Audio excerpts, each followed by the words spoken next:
जय हिंद प्यारे बच्चों। आई होप आप लोग अच्छे होंगे। प्यारे बच्चों, आज मैं पाठ प्रस्तावना का प्रस्तुतिकरण बताने के लिए उपस्थित हुआ हूँ।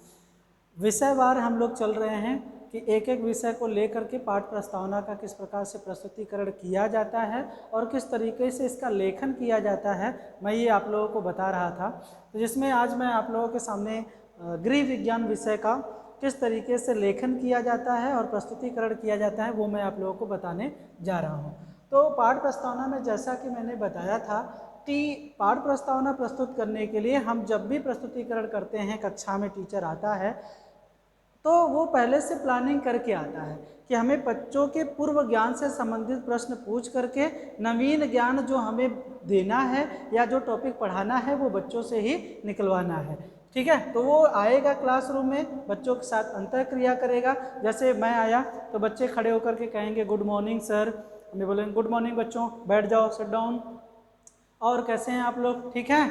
चलो भाई, पिछला जो क्लास था उस क्लास में आप लोगों ने जो पढ़ा उससे संबंधित होमवर्क करके आए हैं। ये बोलते हुए मैं क्या करूँगा, यहाँ पे लिखूँगा विद्यालय का नाम। विद्यालय का नाम जो है वो ABC आप कुछ भी लिख सकते हैं, या जहाँ पे आप ये माइक्रो टीचिंग कर रहे हैं उसका नाम आप लिख सकते हैं। जैसे आज जो क्लास है वो कक्षा 6 से संबंधित है और विषय जो है इसमें गृह विज्ञान विषय से संबंधित पाठ प्रस्तावना के प्रस्तुतिकरण का निर्माण किया गया है। कालांश जो है पहला है। चक्र में पहली बार टीचिंग करने के लिए आप लोगों के सामने उपस्थित हुआ हूँ तो यहाँ पे पहला लिखा जाएगा। अवधि जो है 6 मिनट या 6 से लेकर के 10 मिनट लिख सकते हैं यहाँ पर।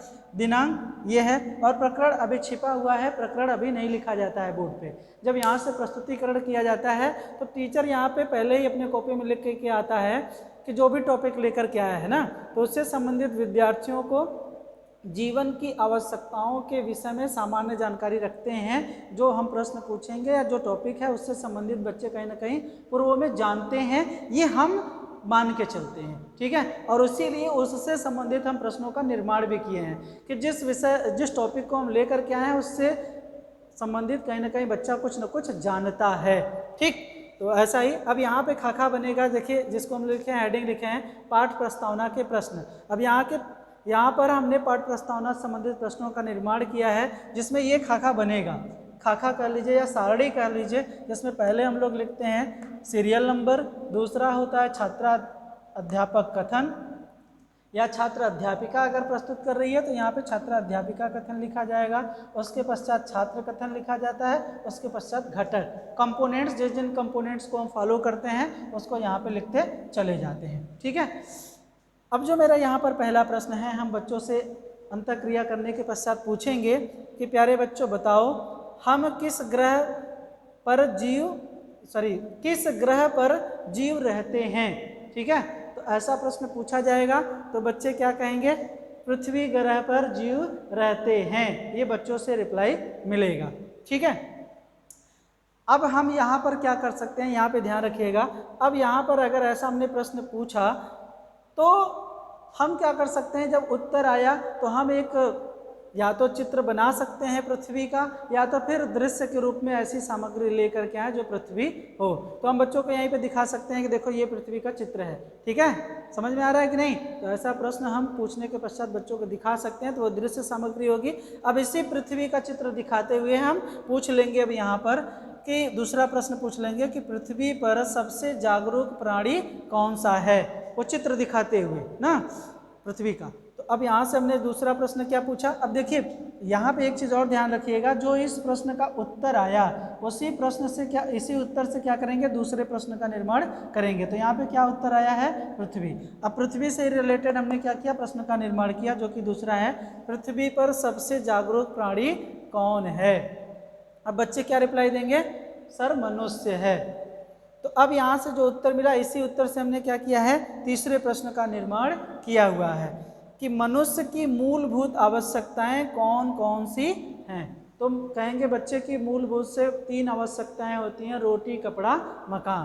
तो ये भी लिख सकते हैं, या फिर ये कह सकते हैं भोजन, वस्त्र और मकान, ठीक। अब इसी से हमने क्या किया, जो उत्तर मिला इससे फिर से प्रश्न बनाया गया है कि भोजन के रूप में हम क्या क्या खाते हैं। अब बच्चे कहेंगे तमाम प्रकार की चीज़ें वो बताएंगे, दाल चावल सब्जी रोटी फल फूल तमाम प्रकार के वो व्यंजन जो है उसका नाम वो लेंगे। ठीक है, तो अब यहीं से क्या करिए, जो उत्तर मिला है अब इसी से फिर से हमने प्रश्न बना लिया कि दाल चावल सब्जी रोटी खाने से हमारे शरीर को क्या मिलता है या क्या प्राप्त होता है। अब बच्चे बताएंगे कि पोषण तत्व प्राप्त होता है। ठीक है, तो अब जब ये बता लेंगे बच्चे, तो अब हम क्या करेंगे, ये जब हमारा प्रकरण निकल जाता है तो अब हम यहीं पे करेंगे उद्देश्य कथन। और उद्देश्य कथन करते हुए हम लोग क्या लिखते हैं, यहाँ पे जो टॉपिक पढ़ाना है उसको लिखते हैं पोषण नामक पाठ का अध्ययन करेंगे। तो इसी के जस्ट नीचे शायद हो सकता है आपको ये दिख नहीं रहा हो तो यहाँ लिख दे रहे हैं, तो इसको यहाँ पे लिखा जाता है, इसी साड़ी के नीचे लिखा जाएगा उद्देश्य कथन। और इस उद्देश्य कथन में लिखा जाता है कि आज हम लोग पोषण नामक पाठ का अध्ययन करेंगे। या एक तरीके और होते हैं इसका प्रस्तुतिकरण करने का, तो हम ये भी बोलते हैं कि आज हम लोग पोषण नामक पाठ पर चर्चा करेंगे। ठीक है, ये यहाँ पर लिखा जाता है। तो इस तरीके से पाठ प्रस्तावना के प्रश्नों का क्या किया जाता है प्यारे बच्चों, प्रस्तुतिकरण किया जाता है। मैंने एक आप लोगों को क्लास लिया था, उसमें बताया था कि ये जो प्रश्न है वो प्रश्न प्यारे बच्चों आप 2 से लेकर के 5 मिनट के बीच में ही पूछेंगे। और 1 मिनट क्या करेंगे, 1 से 1.5 मिनट आप यहाँ पे या 2 मिनट आप क्या करेंगे, यहाँ पे श्यामपट्ट लेखन कार्य करेंगे, जो ये महत्वपूर्ण चीज़ें हैं जिसमें विद्यालय का नाम कक्षा विषय कालांश अवधि प्रकरण चक्र ये सारी चीज़ें कहीं ना कहीं आप 1 से 1.5 मिनट या 2 मिनट में लिखेंगे। ठीक है, तो उद्देश्य कथन करके ये सारी चीज़ें किया जाता है। तो इसी प्रकार से ये सारी चीज़ें पाठ प्रस्तावना के प्रश्न प्यारे बच्चों प्रस्तुतिकरण किया जाता है।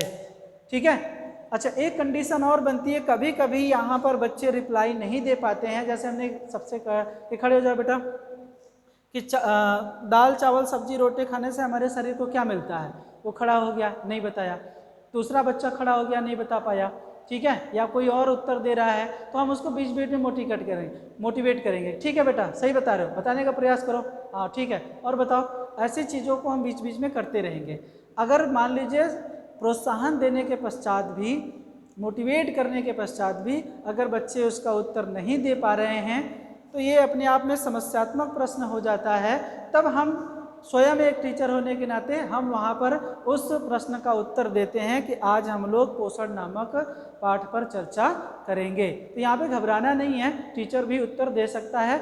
और हाँ तब देगा जब कक्षा में माइक्रो टीचिंग में 5 से लेकर के 10 विद्यार्थी होते हैं ना, तो जब 10 बच्चे खड़े हो गए किसी को नहीं आया तब ये कहीं ना कहीं उत्तर दे करके टीचर उद्देश्य कथन करता है।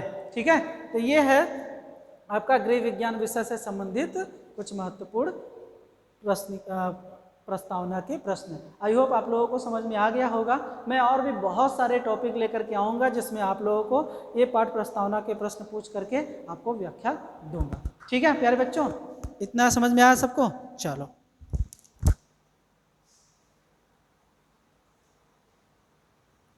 एक बार ध्यान से देख लीजिए, सब पूरा लिखा है।